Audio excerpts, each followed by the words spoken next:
Hallelujah.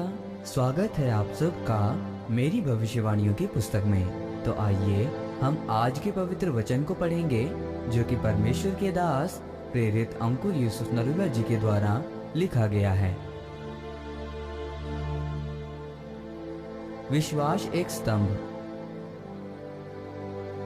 जैसा कि Romeo की पुस्तक अध्याय 1 उसकी 17 आयत में लिखा है, क्योंकि उसमें परमेश्वर की धार्मिकता विश्वास से और विश्वास के लिए प्रकट होती है। जैसा लिखा है, विश्वास से धर्मी जन जीवित रहेगा।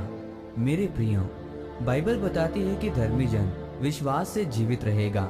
इसका मतलब आपकी लड़ाई होगी अविश्वास की विश्वास के साथ, और आपकी लड़ाई का स्थान होगा आपका दिमाग, जहाँ पर बहुत से शक हो सकते हैं। ऐसा क्यों, वैसा क्यों?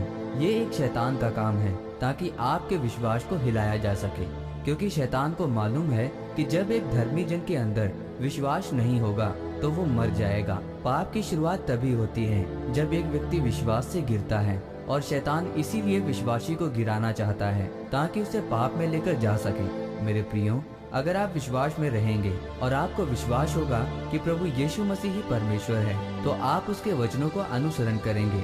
आप चर्च भी जाएंगे, आप उपवास भी करेंगे, आप अपने बीजों को भी बोएंगे, आप पवित्रता में भी चलेंगे। लेकिन शैतान आपसे लड़ाई करता है कि आपका विश्वास हिल सके, क्योंकि शैतान को मालूम है कि अगर इसका विश्वास हिल जाएगा तो मेरा उसमें आना आसान होगा। हर वक्त आपके जीवन में लड़ाई रहेगी अविश्वास के विश्वास के साथ, क्योंकि शैतान को मालूम है कि एक विश्वासी किसके साथ जीवित रहता है। बाइबल में 1 तीमुथियुस अध्याय 1 उसकी 19 आयत में लिखा है कि विश्वास और उस अच्छे विवेक को थामे रहे, जिसे दूर करने के कारण कितनों का विश्वास रूपी जहाज डूब गया। इसीलिए ये बहुत जरूरी है कि हर एक विश्वासी का वो जीवित चर्च का हिस्सा होना चाहिए, क्योंकि वहाँ पर उनका विश्वास मरता नहीं है। मेरे प्रियो, मैं आपको बताना चाहता हूँ कि दिन बुरे आते हैं, दिन परीक्षाओं के आते हैं, क्योंकि कोई भी विद्यार्थी ऐसा नहीं है जो बिना परीक्षा के पास हो गया हो।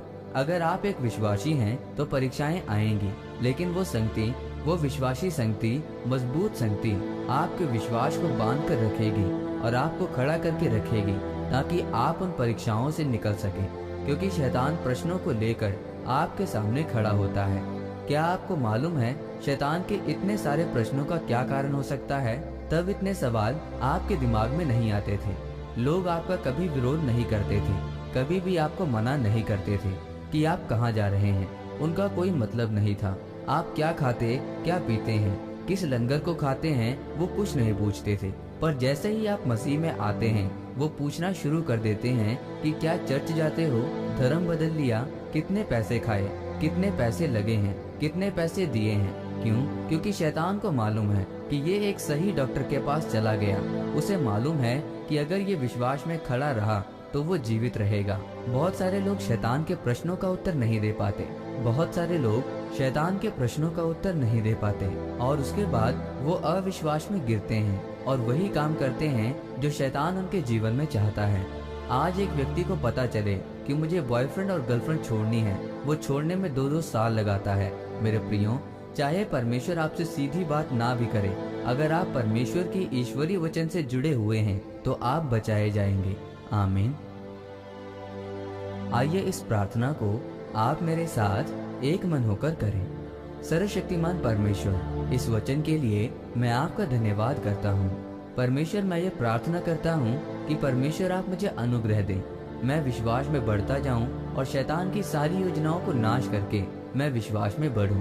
प्रभु यीशु मसीह के नाम में आमीन। परमेश्वर आप सबको आज के वचन के ऊपर मनन करने के द्वारा आशीषित करे। आमीन।